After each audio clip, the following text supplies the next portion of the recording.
Hello everyone, I am Rajiv Gupta, curator and organizer of TEDxKanke.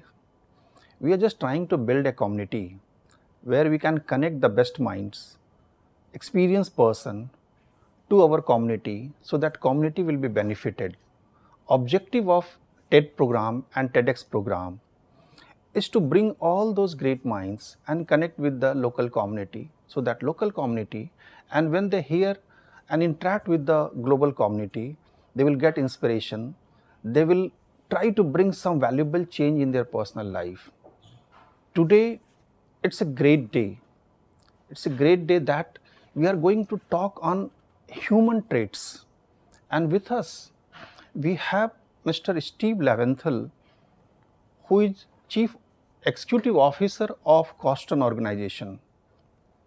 He has vast experience in corporate, worked in many Fortune 500 company. He has a wider experience while working in Asia, America and Africa. After working, he found something different to serve the society and to bring valuable change to the whole humanity. He joined CorStone as Chief Executive Officer and helping the deprived people all across the globe, especially Asia and Africa also. He is in India and it's a great day to interact with him because his mission is to bring changes to those deprived, marginalized youth of the country where they can perform and they can get something out of it, the best for their life. So I first of all welcome Steve for this interactive session. And to start with, as you are working with such a wonderful organization and your main mission is to give back to the society through one amazing human quality, resilience. And by doing resilience and empowering them through resilience, you want to marginalize youth empowerment. That's most important. So first of all, welcome. And I just want to understand, while working with the corporate for many years, you are a satisfied person, successful person. What was the paradigm shift that you opted to serve to the society? What's your experience on this? Thank you, Rajiv. It's an honor to be here, and I really appreciate all your kind words. I would not actually portray my corporate career as particularly successful if you take into account that you are happy, fulfilled, satisfied with what you were doing. Actually, I was quite miserable working in the corporate sector. I worked for a number of startups back in the 1990s. I found many of my friends picking rather exciting companies and doing very well. And I had a personal knack for picking startups that actually really weren't very successful, and also again gave me very little sense of satisfaction. So long story short, in 2000, I was two seminal events in my life. One was I was in an auto accident in which I had a near death experience, and the second that my first child, a daughter, was born. And between those two, I really felt there was a need for me to make a major shift in my life and to transition into what I have personally come to call my soul's work that really came from deep within me, rather than sort of facing or continuing on a path that really wasn't true to who I was in an authentic way. And that's how I transitioned into not-for-profit work. Yes. And at the time, it really didn't matter to me whether it was about for-profit or non-profit. It was about social change, working for the greater good, and that's really where I started this journey. Very true, and you have rightly just mentioned about why this is so important, and that's your passion, and you are very keen to bring that valuable change to the society. Everyone knows that we are not deprived of or deficit of talent. Unfortunately, we don't have that aspiration and inspiration, and for that, resilience is the key to empower them, to give confidence to them so that they will come out of those adversity and they can find some good in their life. What's your suggestion and how you are building resilience in those communities so that they will overcome all that adversaries? Sure. So it's a great question. first of all, when I started to move into this work, I was really struck by, and I still am, we have about 1 billion youth who are Yeah. living in low and middle income countries. True. That's 1 billion youth of generally speaking, unrealized potential, Correct. unrealized human potential. To me, that's criminal. Yeah. And so I really started looking at models of what are ways that we can really help to shift children who are living in marginalized conditions or vulnerable situations into a life that has improved well-being, of more life satisfaction, and again, this unleashing of potential. I looked at a number of different models at the time around that, looking at mental health models and well-being, various different approaches. And what I found was that in a body of work around resilience, of which there is quite a bit, that surprisingly very little of it was being applied in low-income populations, particularly in low-income countries. And so that's really what we have pioneered is an approach to doing that. I'm mentioning that in part because it's important to consider that if we're talking about mental health, well-being, Yes. resilience, and so on, we don't have the typical assets or resources, counselors, social workers, things like that available to us, right? So we needed to really design models Yeah. that could be applied in very low-income situations. And so that's what we've done. We've developed school-based programs, and we have now provided those to over 200,000 youth to date, about several thousand schools and so on. So in answer to your question, resilience can mean a lot of things. Yeah. People know about, you hear about climate resilience now and economic resilience, community resilience, and so on. But personal resilience, individual resilience is really about a set of skills to build agency, to build emotional competence, to know how to set goals, to know how to deal with challenges in a healthy way, how to make positive choices, and so on. And that's a lot of what we teach. That's wonderful way of just empowering them. And to my understanding, and the world wants to know from your side actually, at a school level, at a conventional mode of teaching level, we have not somehow got that experience to inculcate resilience, emotional intelligence, empathy. So how these tools, if it is tools and a new set of skills, how to inculcate in our personality so that yes, we can face the challenge and we can somehow get best out of my own life. So how to inculcate resilience? Sure. So there has been some really good progress around this over the last years, and in India in particular, there's increased movements around social emotional learning, life skills, and so on. Yeah. What we try to do is bridge a mix of what I would call life skills with really a focus on mental health and well-being. Yeah. So we have a model that we've developed, which is what we call working from the inside out. It's this idea of helping a child to rediscover, let's say discover and maybe invent, if that's the right word, their self-identity. If you're a child and you're coming from, particularly if you're a girl and you're coming from poverty, institutionalized poverty, multi-generational poverty, and so on, this is really important. To think about that basic self-identity and give a child to basically go on a journey, if you will, of self-discovery. So we start, as I said, from the inside out, looking at self-identity and going into emotional competence, social emotional skills, interpersonal communications, problem-solving, conflict resolution skills, and so on. And we do all of that through a 1 hour a week program. And the idea, again, is that these are low-income situations, so it needs to be done in a way that's easy, transferable, scalable. And so it's basically a train-the-trainer model. So we train up school teachers and we train up government administrators. We're now going to be institutionalizing this program, for example, in the state of Bihar within the education system. And we'll be scaling to about 35,000 schools in Bihar over the next couple of years.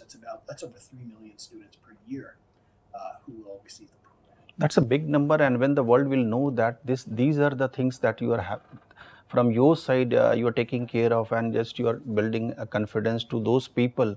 And a state like Bihar, we all know ki they have talent, but somehow they don't have that trigger and that aspiration to move ahead. So with your initiative and whatever you are doing, and you're implementing all the tools and strategy, apart from the curriculum aspect, we all know कि we need to refigure out or re-engineer the whole system, the infrastructure, methodology, curriculum, quality of teachers also, which is very important. And when you are talking about resilience, empathy, emotional intelligence, these are not in our subject, these are not in our lesson. How to inculcate those, and through what activity? There are a lot of activities required to engage them, to tell them, yes, you can do it. If you just infuse some activity based learning, the learning curve will be better.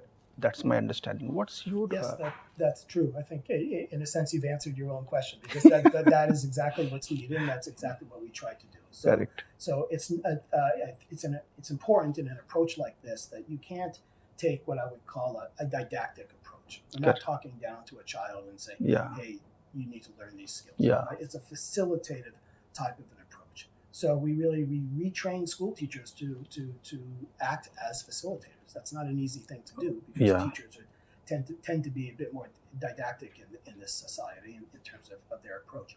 But once they get it, it's really phenomenal, because you see changes in the teachers themselves. True. You see it in their own lives, in their professional lives, as well as in their personal lives. And then that also helps them to be a better facilitator. We do the program in groups, what are called facilitated support groups, so maybe 20 children or so to a group. That allows for a lot of dialogue, because the process of self-discovery, as we all know, is not a one-shot deal. Yeah. Right? It requires dialogue, it requires thinking, it requires self-reflection, right? So it's a process for all of us. Correct. Just as it is. So the best saying is always ki when you want to bring change, be the change yourself. Apna. So that is something that I really do believe. Yes. And I think that is part of the message, a big part of the message Yeah. that we give to the children. Our thoughts are, or at least when I started this work, over 15 years ago, what I felt was that in the development sector, in the NGO sector, and so on, there's a lot of phenomenal work being done. True. Phenomenal work. But there was this gap, and that is this linkage in our minds around investment in individual well-being brings benefit not only to the individual, but it also unleashes this voice, True. this potential for a larger community empowerment, community change, social change. And so in my mind, what we're helping to do is to change the trajectory of an individual's individual's trajectory, right? Individual's path or life journey, well-being, but also unleashing a greater power for social change. True. And in the recent times, as we all have experienced the COVID time, actually COVID-19, and the whole world has suffered a major loss. Millions of people have lost their life. And apart from that, the major sufferers are students. They were deprived of a proper education. So what could be the hybrid model, new model, so that they will come up and they will cope up with the new education system wherever we are just trying to implement? So how do you think to bring that change and to give a confidence to the youth? Let us take education not only from the classroom or from inside the campus, come out, learn new skill and do things differently, so that you will be a better person and you will be successful at a personal, professional, and in your public life.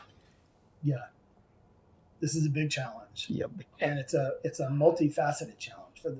First, let me just say that so we work in India, several states of India. Yeah. We've also worked in Kenya, Rwanda. Across the country, millions of schools were closed, and the sort of go-to solution for that in Western or higher income countries was generally, distance learning, online learning. Now, that's problematic in two ways. Yeah. One is, as we found out, socially, this is a bit of a disaster for children. Secondly, in our context, we don't have access to the internet, Yeah. right? Most of the children that we work with may not even have electricity, let alone a smartphone. Yeah. True. So this really limited and continues to limit what we can do. And honestly, in this day and age, this is horrific, right? The digital divide has been around for since the 1990s at least, and it's still pervasive, and that has really affected hundreds of millions of children in terms of their learning. Secondly, we have the problem of girls in particular. Many millions of which are not returning to school, even now that schools are open. Yeah, even social taboos. Or they were trafficked. Yeah. Or they've been kept home because of low economic, poor economic conditions brought on in part because of COVID. Right. So you have this multitude of factors here that are inhibiting things. I think that you're absolutely correct. It has required a paradigm shift in terms of what education means and how to access it. And certainly from what we have seen, there's no shortage of children who want their education and are frustrated because they have not been able to go back to school or resume normal conditions. So I think there are many different, it would take too long to sort of go into those now, but there are many different efforts that are sort of coalescing around trying to reimagine what that classroom can look like. In our case, we did a few things, some of which are just kind of what we could do under the circumstances. Bihar, for example, the government asked us to develop, I think it was maybe 10 different episodes for educational TV purposes. Right? So many of the children at least have a TV at home. Now, how many of them are accessing it, utilizing that program? And how they are using it? And then how are they applying it? That would be very hard to evaluate. Very hard. But that's one thing. The second is in terms of how we conducted our programs and our training, we did move a lot to what I would call hybrid model. Right. And really thinking through, and again, in higher income countries, you just think, okay, develop an app. Right. In our situation, an app is probably of limited use. So you have to use things like IVR, or maybe a toll-free number, a radio show, print materials. You need to come at it from many, many different directions in the hope, and it's really just hope at this point, the children will find some kind of an access point to reach and gain those materials. So it's challenging. I think this is all a work in progress. So the whole world is just working on some kind of conventional, and they are trying to build a digital model also, or online model. Apart from that, what you are saying, a hybrid model where you want to interact and give a right message to them. You also want to create a good social ambassadors, so that they have that aspiration, okay, after looking and just seeing and just interacting with them, yes, I can also be like him or her. So that's the point. Actually, you want to bring change at the ground level, and you are also trying to build a community where that community will help others, those deprived, whether girls, boys, whatever they are. So that is going to certainly help. There is no doubt on that. At a ground level, lot of challenge. You have seen, you have experienced, you have also seen the limitation and restrictions of government body and some other civil society and that community also. In India, normally people think, okay, education is just for doing some job. But education is beyond that. It is a life mission to understand your life, to become a global citizen.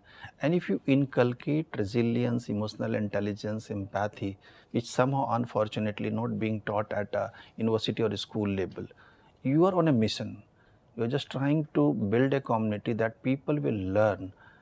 So hats off to you. One last message, through resilience and emotional intelligence, how we can create a footprints or footnotes so that world will be benefited and those deprived community will be benefited more.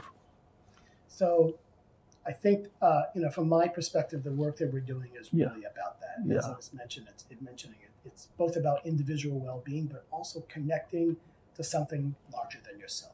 True. And this is something, an attitude, if you will, from my perspective, that needs to be pervasive in educational systems going forward.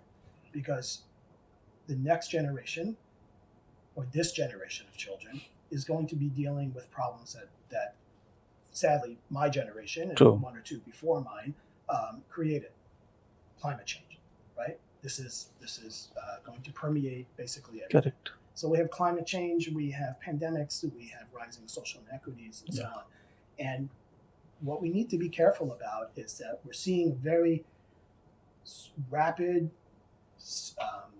steep increase in mental illness. Correct. Depression, anxiety, and this is in children all over the world. And so I think we need, you can't treat that. This is not something you treat as a disease. It's more about building a set of life skills and an attitude towards life and so on, where hopefully we can help these children to feel like they are empowered to get involved and to work on solutions. Correct. Some of these issues don't have black and white solutions, right? Climate change is going to happen it is regardless of what we do.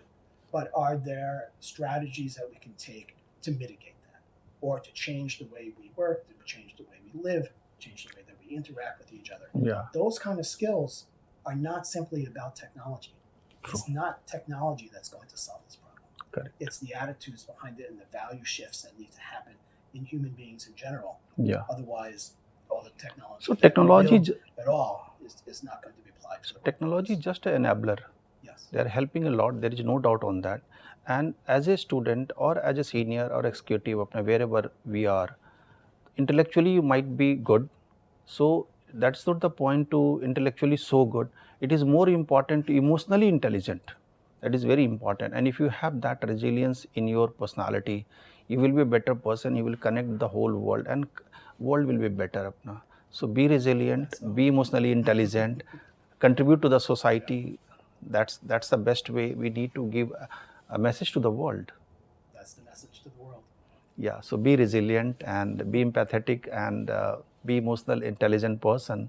And connect to something larger than yourself. Yes, larger than yourself. This is something that is shown to improve both your own individual well-being, as well as, of course, contribute to the community that you care about. I always used to say that when you see your life, actually, there is one important letter F. F is not your failure. F is your fun. And when you remove F, it becomes lie. So don't make life lie to yourself. Just add F and add so many failures in your life to complete your life. And for that, emotional intelligence works a lot, actually. So thanks, Steve. You want to give a final message to the world? I think I've pretty much said everything I need to say. So thank you so much for having me here. Thank you, Steve, for this wonderful interaction, and we are looking forward, and we are hopeful that whoever will watch it in future, they will be benefited, and thanks to you. Thank you. Thank you.